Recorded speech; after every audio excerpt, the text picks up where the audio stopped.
بسم الله الرحمن الرحيم. السلام عليك يا أبا عبد الله، السلام عليك يا ابن رسول الله، السلام عليك يا خيرة الله وابن خيرته، السلام عليك يا ابن أمير المؤمنين وابن سيد الوصيين، السلام عليك يا ابن فاطمة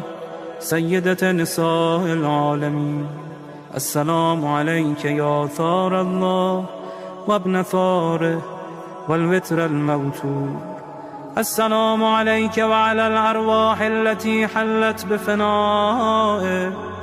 عليكم مني جميعا سلام الله أبدا ما بقيت وبقي الليل والنهار. يا أبا عبد الله، لقد عظمت الرزية وجلت وعظمت